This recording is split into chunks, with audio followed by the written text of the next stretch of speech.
So yeah, so as you see in the title, I put Jonni Shreve DM'd me, okay? So if you just don't know Jonni Shreve is a buddy of Greg Doucette. I mentioned him in one of my videos, and he actually DM'd me, so that's really cool. So we'll get into that a little bit in a second here. I'll just let you guys jump on here first. Just got back from working out, did chest and back workout, then I swung by Shoppers and got some really good deals on whey protein, vitamin E, and vitamin C, okay? Because I collect optimum points, guys.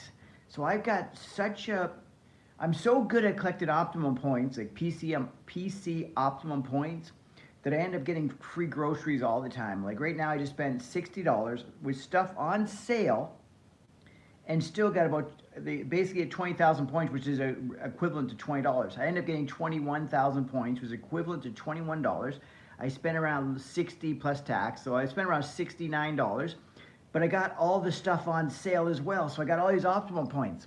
But anyways, yeah, before I went to the gym a little earlier today, because I made a post on Instagram, and I mentioned Jonni Shreve in it, and he actually shared I put a story up on my Instagram. He shared the story, and then he added me, and then I said, thanks for sharing. He said, no problem, buddy. Then I said something about Hussein Farhad, and he said, oh yeah, Hussein Farhad. Basically, he just reiterated what he said in his own video, basically saying if it wasn't for social media, there would be no big buzz about Hussein Farhad, because he would just be your average natural, like good natural bodybuilder. You know what I mean? So yeah, so it's really cool to go back and forth a little bit in DMs with Jonni Shreve. So we're getting one step closer to being involved with the real YouTube influencers. You know what I mean? Like I'm slowly creeping up, guys. Like I said, I want to make IDFA great again. I want to build up the IDFA in natural bodybuilding in Canada back to where it used to be. I'm actually rocking a retro IDFA t-shirt from back in the day, guys. So I'm a big advocate for natural bodybuilding. I love natural bodybuilding.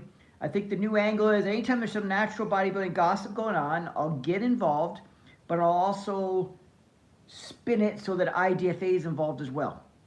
Kind of like when I talked about the last video about Hussein Farhad, I even made a reference to how if the top IDFA athletes have stepped on the stage over the past 20 years would basically kick his butt. So I made reference to that. Then I said, check out the website. Let's make natural bodybuilding great again. I got to really push IDFA while not look like I'm selling anything, because I'm talking about Hussein Farhad, but I'm also talking about Canadian bodybuilding in Canada. What? Canadian I meant to say natural bodybuilding in Canada, not Canadian bodybuilding in Canada. I'm talking about USA bodybuilding in USA. But you get the idea. So again, I'm Shaun Campbell 2.0.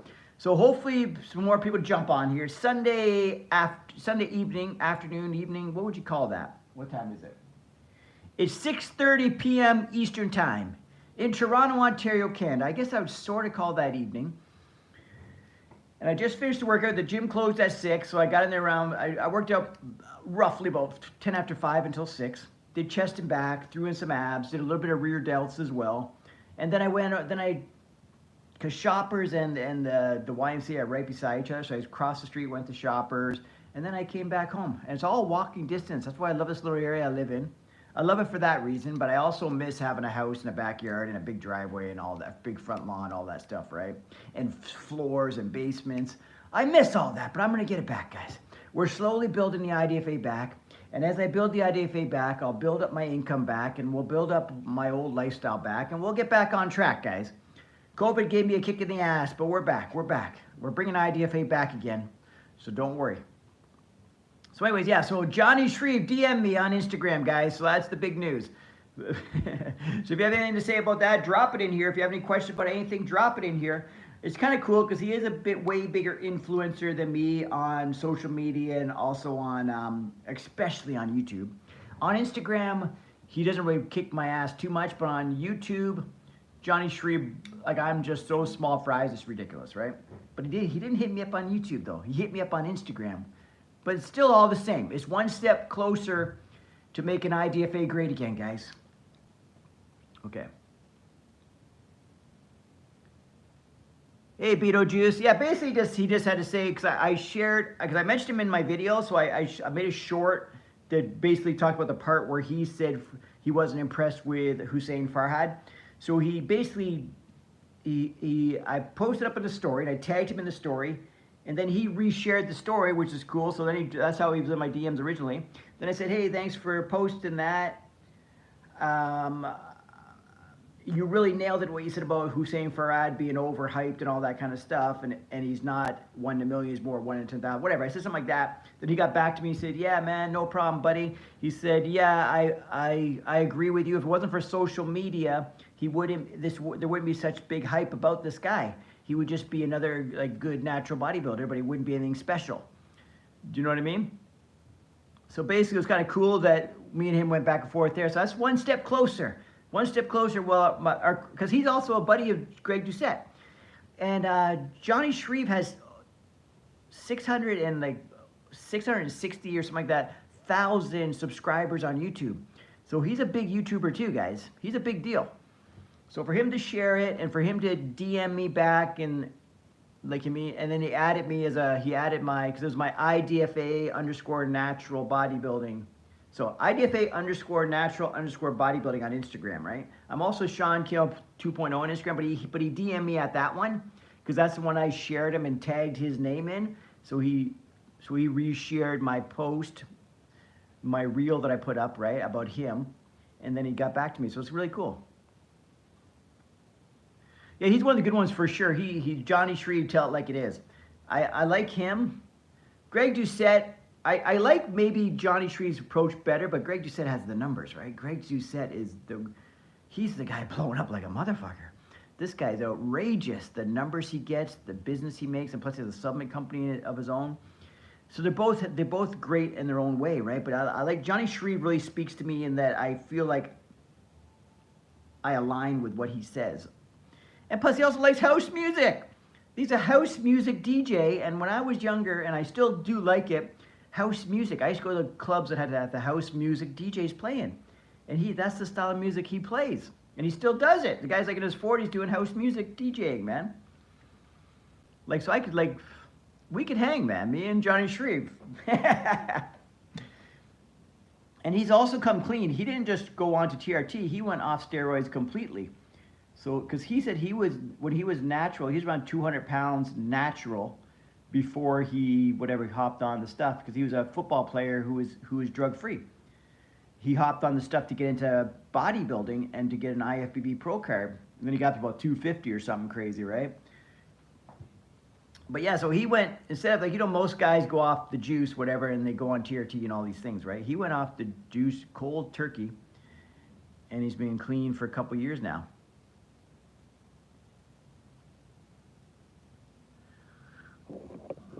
Yeah. Greg plays the game more, but let's not say Jonni Shreve. Of course, he plays the game too, but he's not as dramatic as Greg, I guess. But he still gets into the natty or nots. He doesn't like natty or nots. He doesn't like to call people out. He has kind of like my approach to things, where you don't go too crazy, but you just mention people. But but we're not on the same level. He's a whole different level on YouTube. But you get the idea. Like if there was a guy I'd model myself more after my content, I would try to go more his route. But since I own a natural bodybuilding organization, I'm starting to feel what my content is. My content is to talk about natural bodybuilding, talk about the natty or nots, but then also talk about IDFA within the video. Just like I did with Hussein Farad. I gave a shout out to Greg Doucette, which is more bonus material. But then I told him to shout out because of the IDFA, which is let people know about it. And then and I keep telling everyone I've been doing it for 2 decades, since 2005. So it's all promo, guys. It's all promo, but it's also content, and it's also entertaining, right? So I figured that's my angle. My angle is to promote myself throughout get myself involved in the natural bodybuilding gossip, which is natty or nots and all these things. Get myself involved, but then give us my spin on it and promote IDFA. That's what we're going to do here. That's how we're going to do it. So yeah, so it was real cool of him to DM me, because I was sort of hoping he would, but I wasn't expecting it at all. So I'm going to tag him to see what he does. See if he gets back to me. I've been tagging him in all the posts, but it's different when you put them in the stories, right? Because now stories people see more. Because posts, they have to be kind of looking for your material, or you have to be in their feed and all that stuff. It means they have to be following you and all these things, right? And I don't have a real... Yeah, I could spot the fake natties.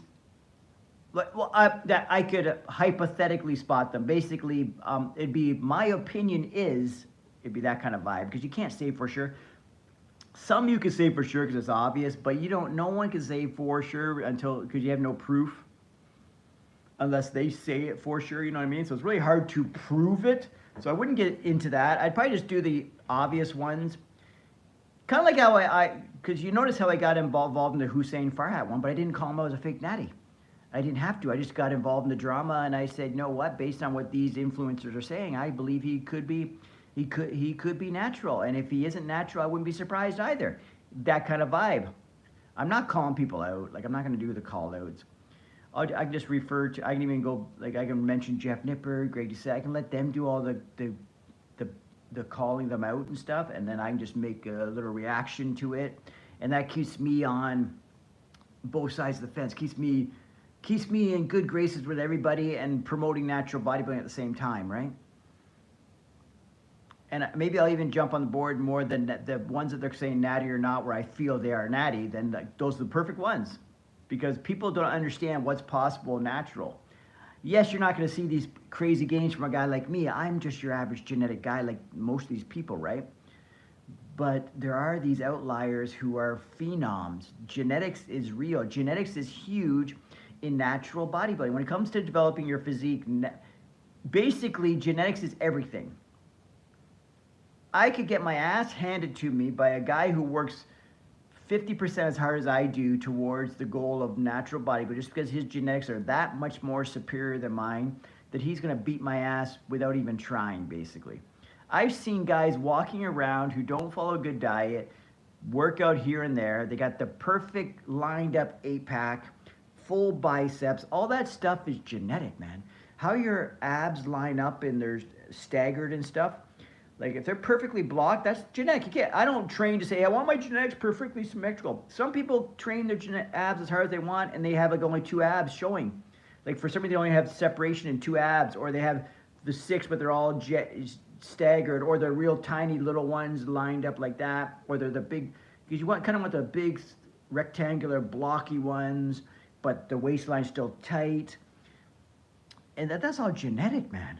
And the delts, the wide, your clavicles being wide or not wide, that's all genetics. We can't control that. Your hips, wide or not wide, that's genetics.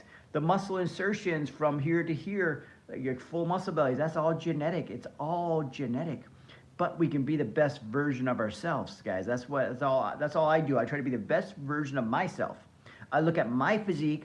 Yes, it's hard not to compare yourself to other people. It's hard not to be like feel kind of cheated because you look at people and say, oh, fuck, I work out way harder than this guy does.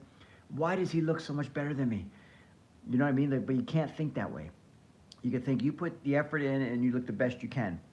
Kind of like if you study and do exams and all that stuff or whatever, you're trying to reach a goal. You work as hard as you can towards that goal and you'll get there.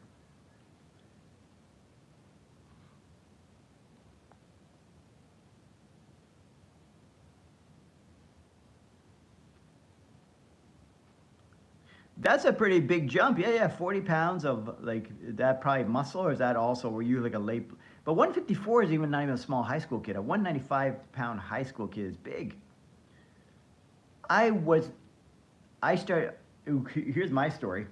If you want to talk high school stories, my story is crazy.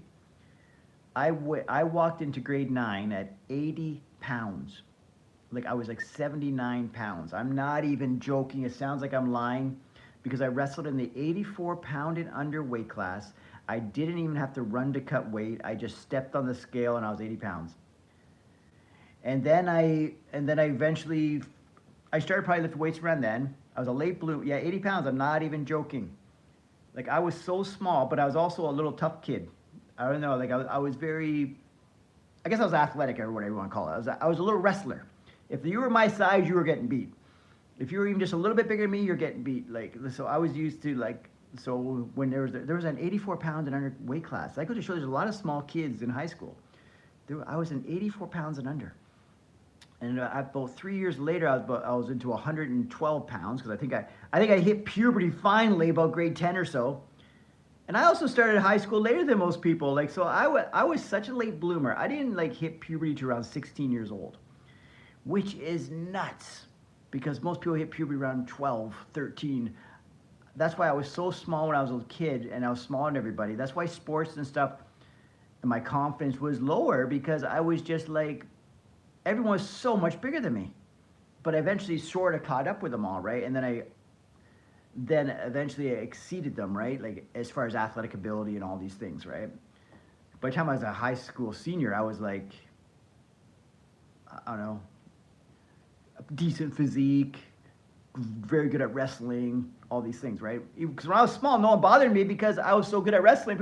It wasn't worse. The risk reward wasn't there. If you're like a bigger kid in grade 10 or 9 or 11 and you're picking on me, then all of a sudden I throw you down or I easily take you down and handle you like you're going to be embarrassed, right? So it wasn't even worth the risk because I would be like on the announcement, Shaun Campbell wins tournament and all this kind of stuff, right? So after people started hearing all that, they're like, oh, fuck, you don't want to fuck with this kid because I actually got pretty good at it. By the time I was in grade 10 or 11, I was pretty good. I was about 112 pounds. The heaviest I got in high school, the heaviest I was 140 pounds. That was to me, and I thought I was huge. Like I was taking weight gainer shakes. I was working out all the time. I was taking it all so serious. Yeah, so if I had a, like, for example, if I had a Hussein Farhad thing, if I did what he did, because back then we didn't take pictures and stuff. I'm 53, so back then we didn't take pictures of social media. If I would have had a picture of me at 80 pounds at grade 9, and then a picture grade, because that's when we went to grade 13 at 140, people would be, what the fuck? I basically, not only did I gain 60 pounds, I almost doubled my size. And then you put the pictures beside each other and make it look like I'm the same height in both. Then people say, holy shit, that's crazy. This guy's on something. You know what I mean? Yeah. So, because I remember, I didn't know anything about steroids. We're talking so long ago, right? So I didn't know anything about steroids. I remember one of the guys in the wrestling team asked me if I was taking anything. I didn't know what he was fucking talking about. It's because, it was more like I just hit puberty, guys. And I work out with weights, and I take weight gainer shakes and stuff. I hit puberty finally. That was when, so I put on like about 30 pounds over like almost like 1 year. I went from wrestling at 90, first year I was 84 pounds and under. So I had to make the weight, like I was 80 pounds. I didn't have to even cut weight. Wrestling, we all cut weight. I cut no weight. I could eat a full meal the night before, go weigh myself in the morning for a wrestling tournament and be 80 pounds. That's how tiny I was. Because my bone structure is very small too, right? So that's why it makes me look even a little bit bigger than I am sometimes if I'm really lean down. Because my bone structure is so tiny and then the muscle mass, whatever. So yeah, so I was that weight. Then the next year after I wrestled like 97 pounds. I'm not joking, guys. I was 16 years old wrestling 97 pounds. And then the next year after that, I came back, I was 112. So that's basically when I hit the puberty, like around the 97 pound, I hit the puberty and I was 112 the next year I came to wrestle. Like one summer to the next, right? Or one wrestling season to the next. So what's that, 97 to 112? I can't even do math right now. 15 pounds.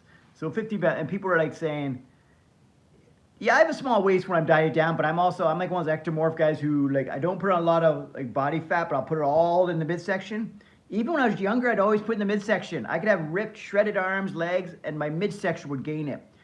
So it's the last place to go. When I have to get so good shape to get the shredded abs. It's kind of irritating, especially as I get older now, because now it's where it's my stubborn body part. And that's where everyone looks, oh, how are your abs? I'm like, fuck, I got cross striations in my legs, but I got belly fat. Like, it's fucking wild. But everyone stores body fat differently. That's another thing with genetics. Genetics is real, guys.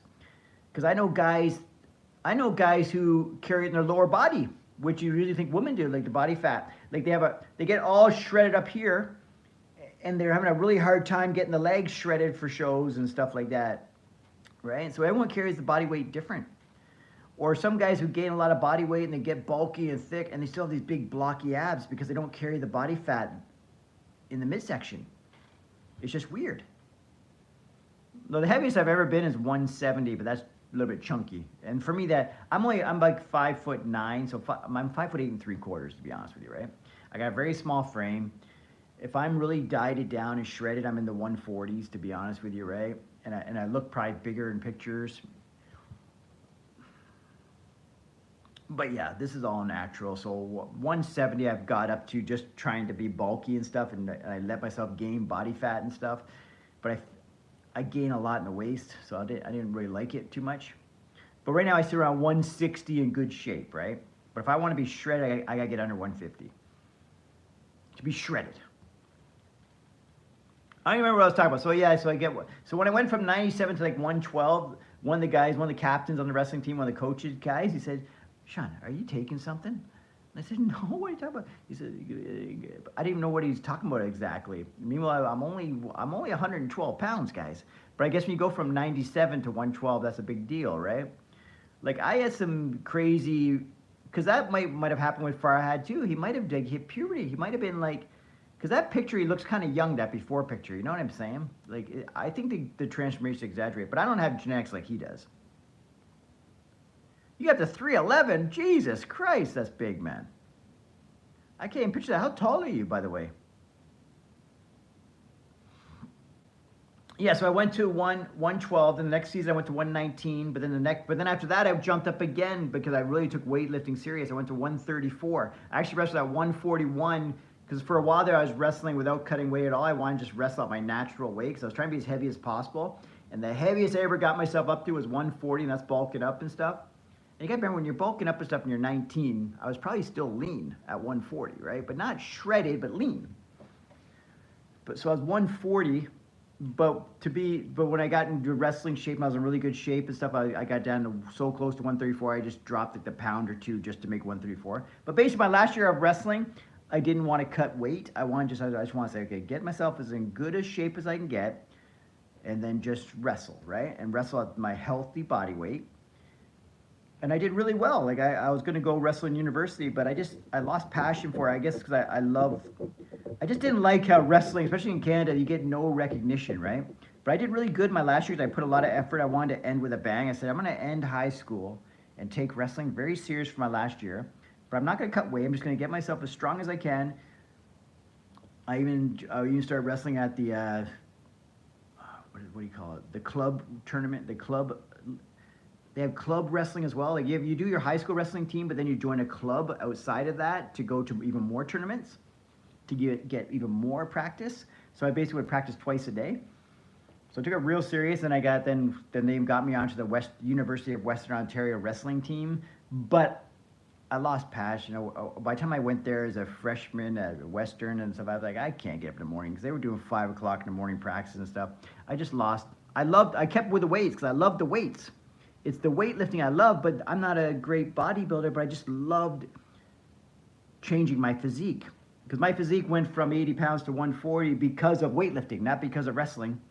Because my dad is a small, kind of a frail person, right? Or he's not alive anymore, but it's another story. He's kind of a frail person, right?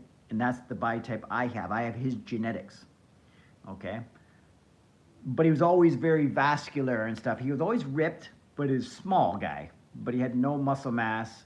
But he had a little bit in his arms because he did factory work, so his arms were kind of built, but then the rest of him wasn't, right? And he had skinny legs and all these things, right? Because genetically, if I didn't touch weights, I'd probably be a pretty frail, skinny guy. Because genetics is big. I know, and then when you're in high school, there's kids who do nothing, don't even work out, and they go in the weight room and bench press more than I can right now, and they're 15 years old and shit, and they don't even lift weights, and then they go bench press 225. It's like, what the fuck's happening here?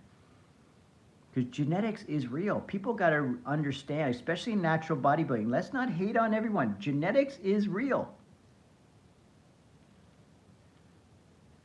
I probably could. I was actually on the cross-country running team in my first year, but I didn't really have a passion for it, but I was actually pretty good at it. And I continued to run all the time for wrestling, for the cardio and conditioning. So I'd run on my own. Like I did a lot of practice. I practiced twice. I worked out with weights every day, and I went running every day. So I was a fucking. But we didn't have social media. I didn't take pictures. I don't know what the hell I look like. I didn't see videos. I don't have even videos of me wrestling or anything. Like back then, we took no videos, no pictures. We have no documentation of anything. But now all these kids have like all this crazy shit. Like my physique was probably crazy because I remember people would always react to my physique that I didn't think it was a big deal. They'd be like, "Holy shit!"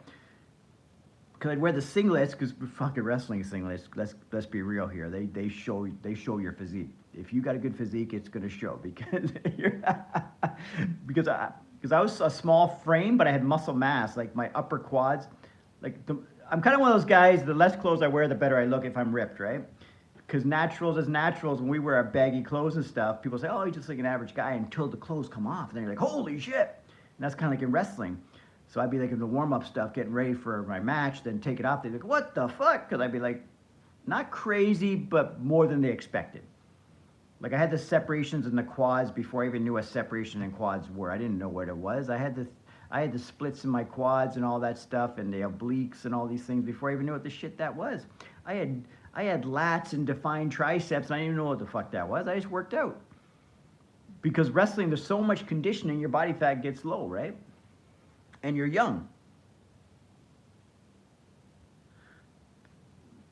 Yeah, physically I was in pretty good shape. I was still small, but I remember it was around grade 12 or so when the girls started noticing me and stuff, right? And that's when I had like a real serious girlfriend. My first girlfriend, I got my first girlfriend in grade 11, and I kept her all the way until like grade 13. So for years, all those prime years of high school dating, I had a girlfriend, right?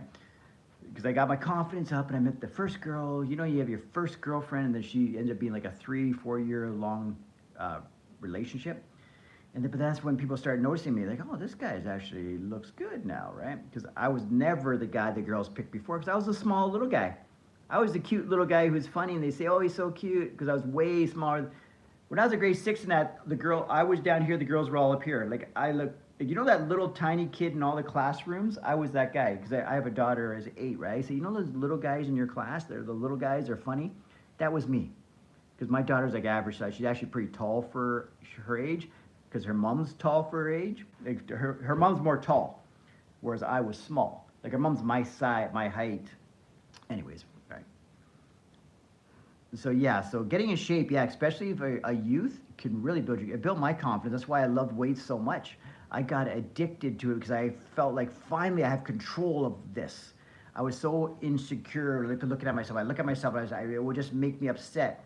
Looking at myself that I'd get teased because I was small, and I'd actually be in the almost crying sometimes working out because I was so upset that people would tease me. I got a hell of a story. I just never tell it. Fuck. Now that I'm starting to talk because you asked me my story, all this is coming back to me because you forget about it. You move on. I'm 53. I forget about that 13-year-old kid in the basement lifting the weights, not knowing what I'm doing, crying because people are making fun of me because how small I was and teasing me. And saying I have skinny legs and all these things, right? Because I was like when I say I was so much smaller than everyone, I was so much smaller than everyone. And they would tease you, it's just normal. I got teased, but no one really bothered me. Like physically, no one bothered me. Teased me, yes, but physically I never got beat up or anything like that. Because I was always kind of tough, athletic or whatever. But I was never good at sports because I was, like imagine a kid, I would be like 65 pounds, and I would be like 60 pounds at grade 6.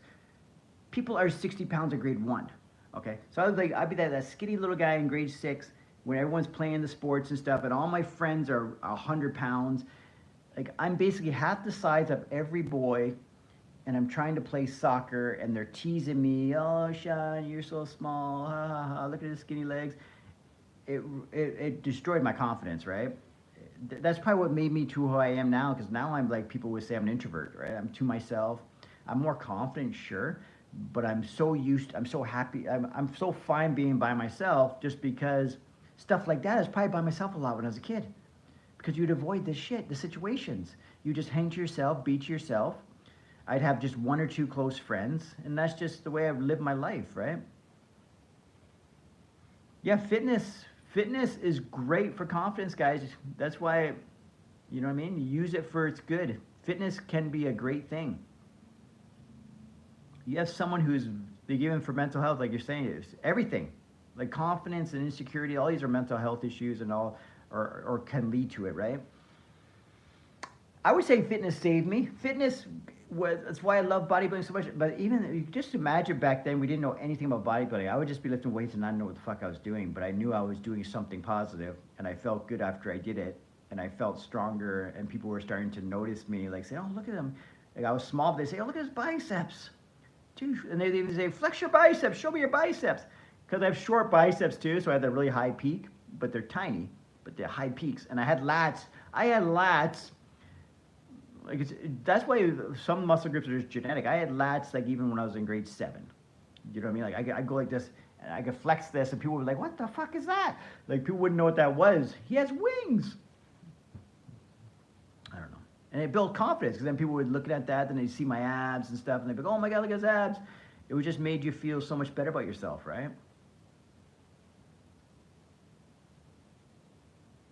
Yeah, PED is anything but healthy, right? But you'll see. Like I remember in high school, shit. Like when we got older in high school, I started knowing what drugs were because around grade 12, 13, I was really serious about the weightlifting, right? And I started to know a lot about it, and that's when I started knowing about PEDs and stuff.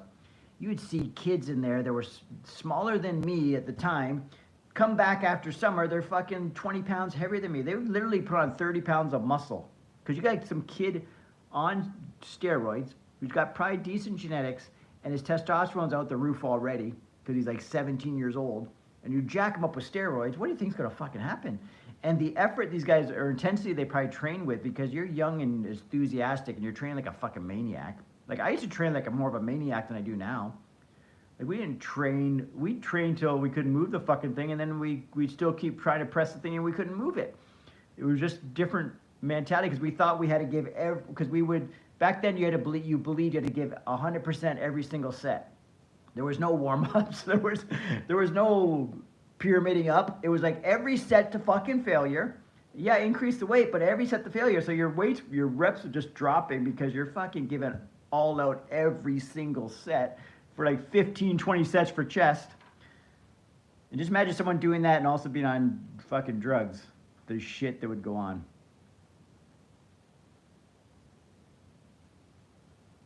Oh yeah, the inhaler. Yeah, because inhaler. I swear some guy in UFC used an inhaler between rounds. Shit, I forget his name. Hardy or something. The football player that came to UFC for a brief stint. He was in heavyweight. Everyone was hyping him up to be great, but then he started getting his ass kicked. Something Hardy. But yeah, so anyways, he used an inhaler between rounds, and he said the commission said I could do it, and then they were gonna like, they didn't know what the hell to do, if they should ban him and all this stuff. But he got it. He ended up being fine. But I guess it would be cheating to some degree. But I wouldn't consider you a cheater. But I'm just saying there could be benefits to it. I don't know. I don't know anything about it. I've never taken it using an inhaler, so I don't know what the effects are, or how you feel after. But if someone needs an inhaler, like fuck, let them use a fucking inhaler. We're not in the Olympics here, guys. Like fucking relax. Like, just be happy you don't have to use an inhaler. You don't have to deal with having asthma and all stuff if people want to complain. Yeah, you're against it, right? I don't really hate people that don't do it naturally. I just don't like when people cheat or lie about it, right? Say, for example, I run natural bodybuilding competitions. If you know you do steroids and you try to do the shows and cheat and beat the test and all this kind of stuff, then I got a fucking problem. But because I got a lot of the coaches that bring people to these natural shows, you see them backstage, they're fucking jacked up beyond belief, right? The coaches, that is, right? I don't give a shit. I'll give them I'll lay 5 to them and, hey, nice, thanks for bringing your competitors to the show. And they'll even say, hey, Shaun, I'm not natural, but I love what you're doing. Because even they know it's the right way to do it, but they just choose, they want to be an extreme athlete. That's what PEDs is. You're basically an extreme athlete, right? You're taking it to the extremes. If they want to do that, that's fine. But a lot of these guys or girls will be on drugs and train a lot of natural athletes. You see it all the time. As long as you don't lie about it and you're open about it, you don't even have to be open about it. Just don't cheat. Like, don't do shows, don't compete in shows, and then don't go on and put it on your profiles, 100% natty when you know you're not natty. Just don't put anything. And if someone asks you about it, just don't say anything. Kind of like The Rock. We all know The Rock's drugged up beyond belief, but he's not a fake natty because he's not saying he's natty. But if we catch him on an interview saying he's natural and he specifically says and doesn't, beating around the bush is a different thing. You can do that because he has to cover his reputation and his supporters and sponsors of everything he does, right? It's a big deal if you say you're on steroids, right? But if he goes and says, like the Liver King basically said, I am not on steroids, I do not take steroids, I am 100% natural. Okay, now that guy's a fake natty, that guy's bullshit, that's not cool. That's bullshit.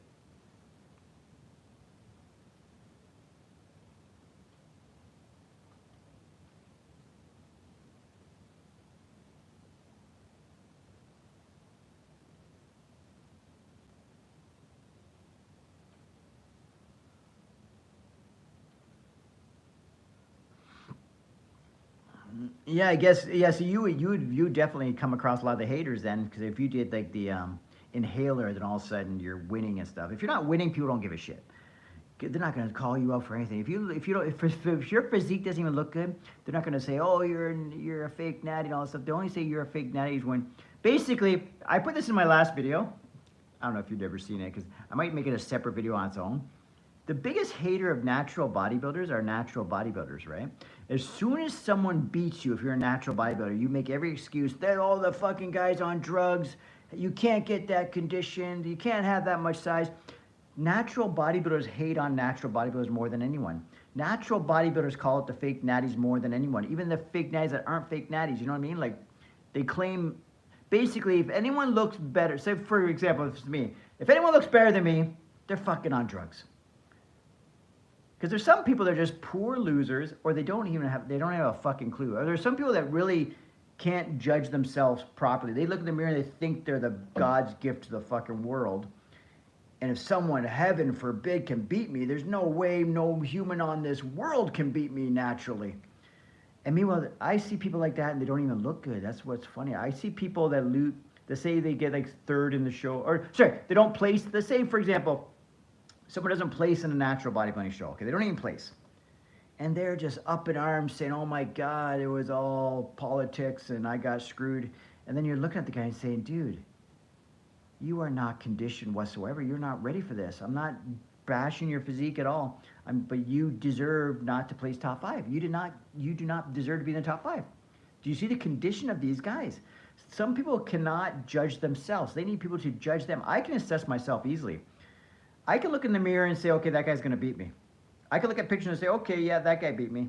That's fine. I'm pretty much been satisfied with all my placings. Just one time, but I think it was more politics. There was politics one time in my life because an organization wanted to work with me at one point with the IDFA, and I didn't work with them and blah, blah, blah. And then I went and did one of their shows, and all of a sudden I lost where I thought, that's not even possible. Like, I thought, it was like, what?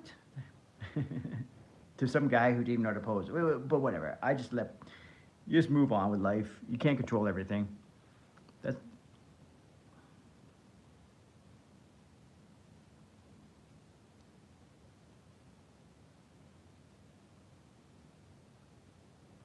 Yeah, if you're called not natural, it's a huge compliment. I remember someone, because when I first started doing natural bodybuilding shows, when I was younger, I used to be able to get way more shredded. I find it really hard now to get to that level of conditioning because your skin's not as tight. Your muscles aren't quite as full when you're like 53 years old. It's the truth, okay? Because when I was around 30, the fucking conditioning, like I would flex my triceps and all those cross striations, it looks like the muscle. I just grab your tricep and take it off and then put it away and you bring it out and put it back on. It looked like it was a separate piece to your body, your muscle groups. That's how my body would get to, right? So I remember being that shredded and I was like doing triceps, and I think I was flexing triceps between sets or something in the gym, but it was so shredded and crazy looking. I remember some person said, what do you take to get like that? He didn't mean like, what do you take? And I thought, man, I'd say, oh, you got to eat a healthy diet and low carbs and all. No, he meant like, no, what do you take? Like he thought I was on something like Glenbuterol or some shit to get that shredded. But I'll admit, back then we did do ephedrine and caffeine. That was legal. It was no big deal. The ECA stack, ephedrine, caffeine, aspirin.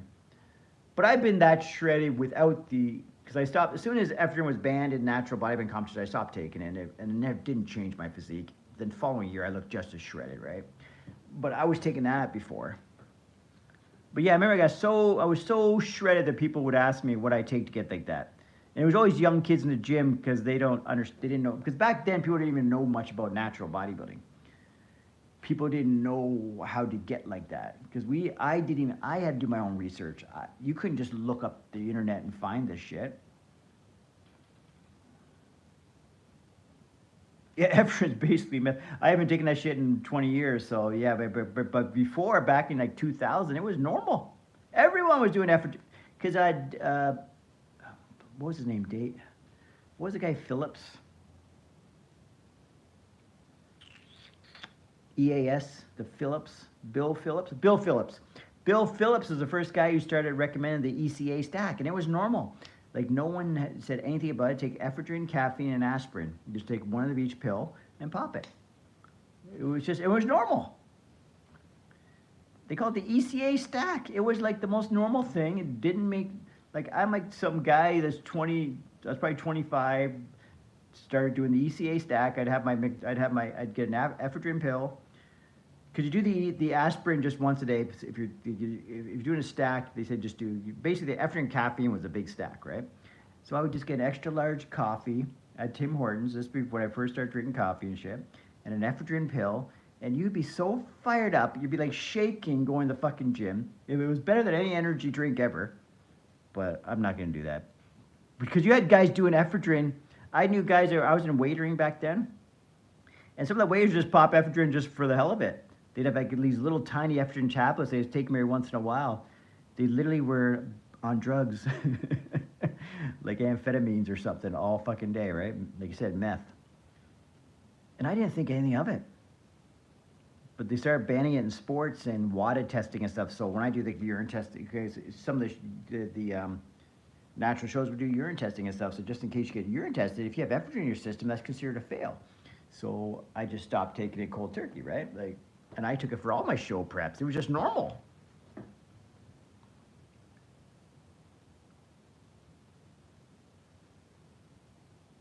Oh, you take Turk Platinum? I'd love to see, and I'd love to try out as Turk. So I'll have to talk to, like, hopefully we get Greg Doucette on board with these shows, because I'm one step closer. I got one of his buddies, right? We got his buddy. His buddy's talking to me. So I'm just going to keep talking to him in DMs and stuff, build up a little bit of rapport, because I do like Jonni Shreve. And Jonni Shreve's actually younger than me. He's in his 40s, right? And I think Greg's closer to my age, because Greg's going to be 50, and I'm 53, so we're basically the same age.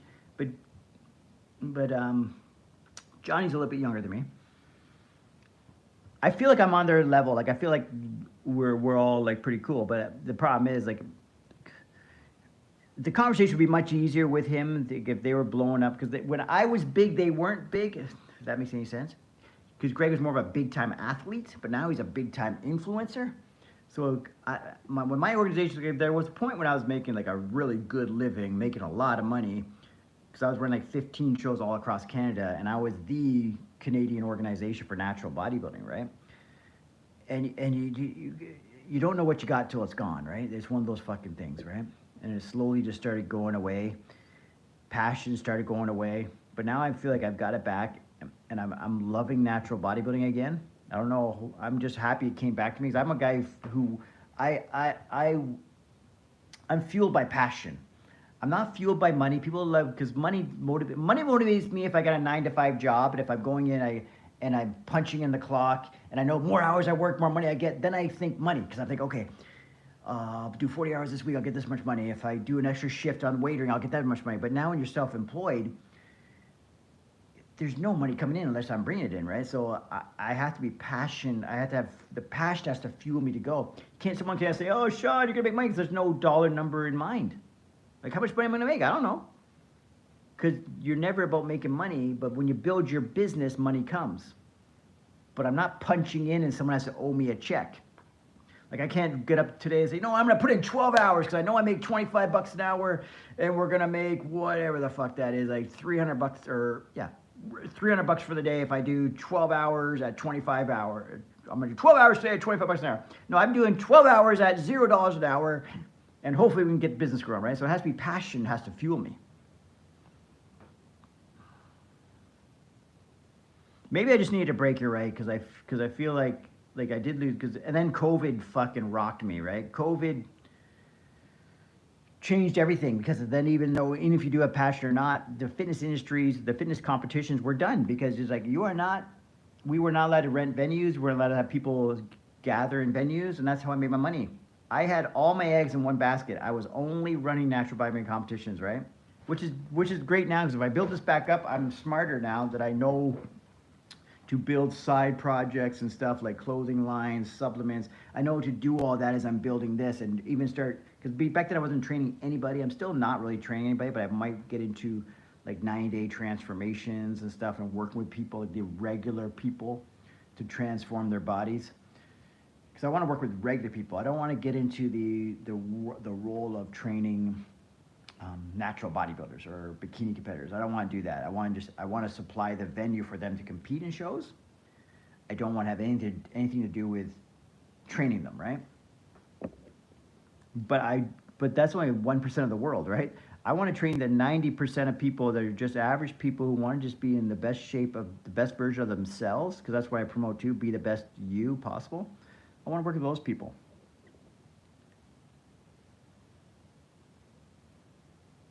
Right.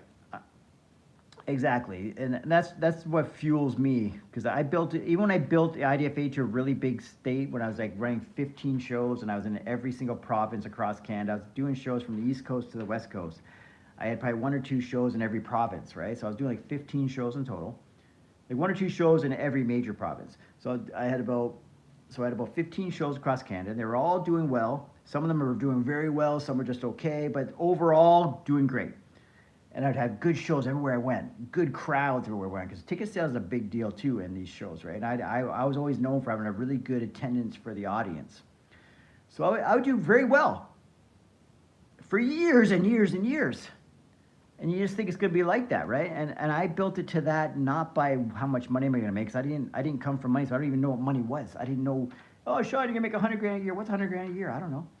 Oh, Shaun, you can buy a Mercedes. I grew up my mom drove a car that was $800. Like, I don't know. We didn't have a Mercedes. You know what I mean? Like, I didn't know any of these things. No one I knew drove Mercedes and shit. So for me, that was like something I had in my mind, that when I'm successful, I'll have a Mercedes.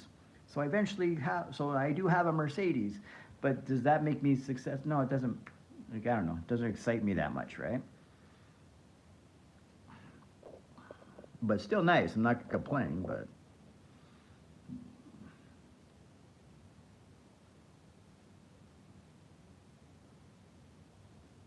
Yeah, right now, I think maybe that's what's exciting me too, is that seeing how big natural bodybuilding is right now. Like, I'm just seeing the numbers, it's crazy. And I'm thinking to myself, Shaun, you're letting this all slip between your fingers. You're giving up. You're letting the other promoters and stuff take over, and you're not fighting for it. You know what I mean? Like, it's because I'm always the guy who doesn't like to fight. Like, I don't like to badmouth other organizations and all that stuff, and I'm not going to. I'm just going to put my product out there and bring people on, right? I gotta lead by passion, because that's what's gonna excite people about what I'm doing. Because I can't compete with organizations like IFBB, worldwide and stuff, even though they're not that, their natural shows aren't that natural. Everyone knows it, because it's just more of a natural looking show. I want true naturals who believe in the sport like I do, and just want to be around other like-minded people who do it for the love of the game. They're not doing it because they think they're going to be famous, rich, and all this stuff, because you're not in bodybuilding. Natural bodybuilders, that's that. They don't get that way because of natural bodybuilding. They get that way because of personal training, coaching, supplement lines, clothing companies, social media. That's what's going to build all that. You can become all that without even competing in a show. That's why competing in a show is just a passion, a hobby of love, of whatever, just something you do because you love it. It just so happens that that's how I make my money. So sometimes it feels weird to make money, to charge money for something I love doing, right? It's like this. You have to get over yourself and think we all have to make a living. So I don't mind if I'm giving them a product they want to do, and something they'll feel good about. You compete in an IDFA show, you feel seen, you feel like you're treated like a real athlete, and you feel like you're not just a number. And I'm trying to be very personal being on here as much as I am lately, and doing videos and all that stuff, because I want people to feel like they know me. If that makes any sense. Like, we're all in this together type thing. Like let them know who I am. I'm not just taking your money and saying, hey, thanks for your money, see you later. Here's your awards, go home. I want them to feel like they're part of something. I don't know. So anyway, yeah, the video is called Jonni Shreve DM'd me, because he did. Yeah, I mentioned Jonni, just so if anyone's new on here, I mentioned Jonni Shreve in my videos on my reels, whatever, and Instagram, and he shared the reel that I tagged him in, and then then I DM'd him, said thanks for sharing that, and I liked your video, what you said about Hussein Farad, you nailed it, what you said about him. Then he said, thanks man, I appreciate it. And then yeah, no one. If it wasn't for social media, Hussein Farhat wouldn't even be noticed. And I said, yeah, I agree with you. And then that's basically where the DM ended, right? But still, we got a DM conversation go with Jonni Shreve, who's a 600,000 subscribers on YouTube. So he's way, way out of my league, right? So far. Like we're building up, guys. We're at 2,000. We're at 2,300, guys. Not just 2,000, 2,300 subscribers. We're building up. So anyways, if you're on here, subscribe to the channel. So anyways, we got him. We got a little bit of him noticing our stuff. And he's Canadian, and I've always liked his, I've been following him for years. So I know a lot about Jonni Shreve, Tell It Like It Is. But I've never really called him out. I've never really called any of the YouTubers, but just recently I've decided, you know what, we're going to start calling him out. We're going to start getting conversations created because I feel like I'm on par with these guys. I know as much about natural bodybuilding and the scene as they do. I've been in the scene for 20 years. More if you can 20 years as a promoter of IDFA, which is natural bodybuilding competition. But I started getting interested in the natural bodybuilding scene around 1998. Did my first show in year 2000, natural bodybuilding competition. And yeah, and I competed all the way up until the last time I competed. There's big gaps here and there, but the last time I actually competed was 2018. So I've been competing off and on all these years. Been running the natural bodybuilding organization since 2005. And at one point in my heyday, at our prime, we were the biggest natural bodybuilding organization in Canada. So we're gonna work on getting. I don't really have any like goal of being the best and all this stuff, but I want to be the best possible that the athletes love and enjoy our shows. You know what I mean? I want to make IDFA great again. That's the slogan, make IDFA great again. So anyways, so Jonni Shreve, just stuff like that getting back to me, it inspires me, motivates me that I'm on the right path here. And it makes me feel good because it's a lot of, when you're self-employed, you put a lot of work in without getting any recognition, right? Until you're never considered, you never notice until something big happens, and then when it does happen, like, hey, shit, this guy came out of nowhere. People, I've been fucking doing this for 20 years, guys. So I've been in the scene for almost 30, right? Yeah, I've been in the natural, well, I've been in the fitness scene, shit, for 40 years.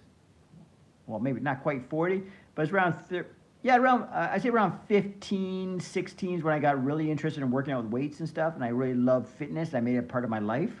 I might not know what the fuck I was doing, but I started making it a part of my life. So we're talking about 40 years, but 30 years like seriously involved in the fitness industry.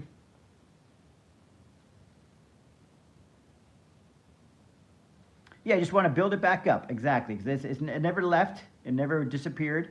It just went down a little bit, and now we're gonna build it right back up. I don't know how long it's going to take. I don't have any pressure on myself, but I know I got to put in the effort. I got to put in the work, and I got to, for one, get the awareness out that people know that I'm here. Because all the new people maybe don't even know about me. Because if you're 20 years old, you might not even know who the fuck I am. Like, who the hell's this guy? They might think I'm new. Like, this is the new organization. That's why I got to keep telling people. I've been doing this since 2005, 20 years, guys. That's why I got to get in these videos. That's why I got to mention people like Greg Doucette and all these people.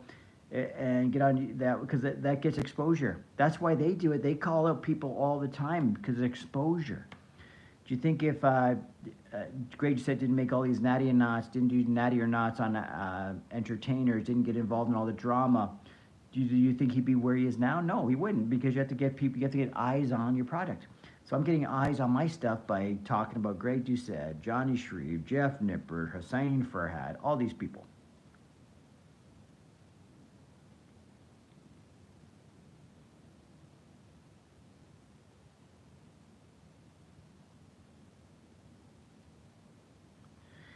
Yeah, I did worry about that for a minute, but then I thought to myself, fuck it, I gotta just do what, because I think too much about what people think, and then I don't do anything. You know, you overthink, what's it called, over-analysis paralysis? I like make IDFA great again. If you don't like it, then I'm not, because that's exactly what I'm trying to do. I'm trying to make IDFA great again. I'm not a Trumper or nothing. We're in Canada here, guys. I just like this, it's so catchy that I might back off on it a little bit. I don't know. We'll see. But I like it for now. Because I'm not going to say it in every single video, but you know what I mean. I'm going to just say it. It's catchy. But I do know what you're saying, because I think I did get a few people that said something about it. Like, because people are just weird on social media, right? Like, don't take everything so fucking... Everything's not political. Do you think I'm a political guy? Not at all. I just think the slogan's cool. Make IDFA great again. I think it's great. But I get what you're saying. I totally understand what you're saying, because of course I thought about it, right? Because of course I thought, because I thought about make IDFA great again a long ago, quite a while back. Yeah, people should focus on the IDFA part, right? And that's why I keep saying we're doing this for 20 years. Let's make natural bodybuilding great and all this stuff, right? So they should be focused on the IDFA.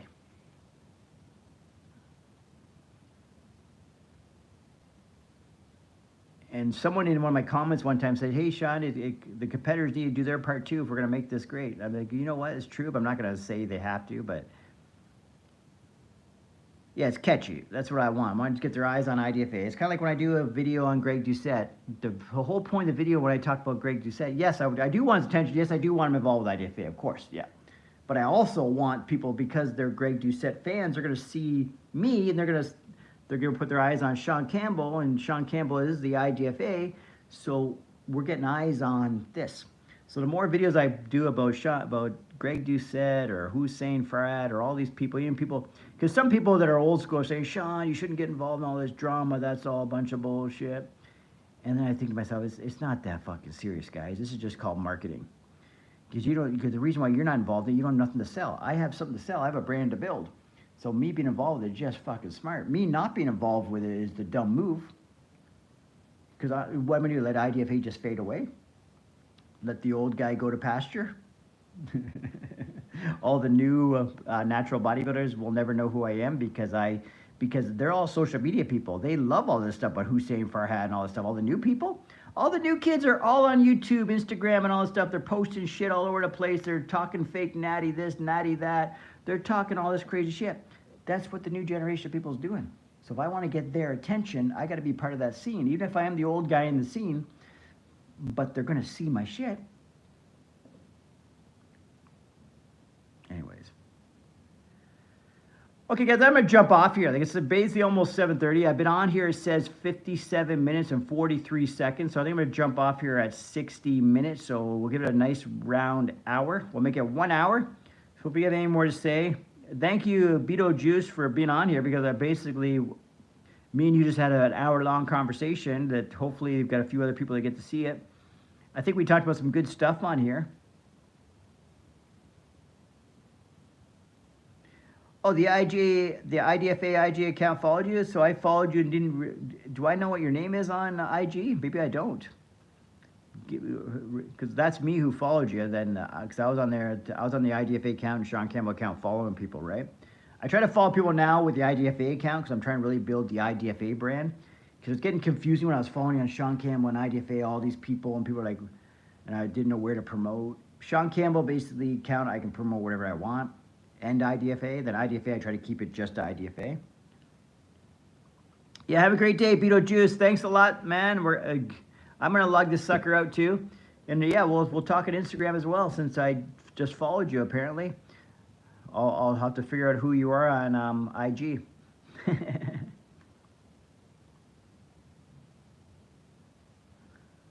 All right, guys. Thank you, Beetlejuice, for entertaining the people on here, because it was just basically a conversation between me and you for an hour. Hopefully people enjoyed it, and we'll talk to you guys later. Subscribe to the channel.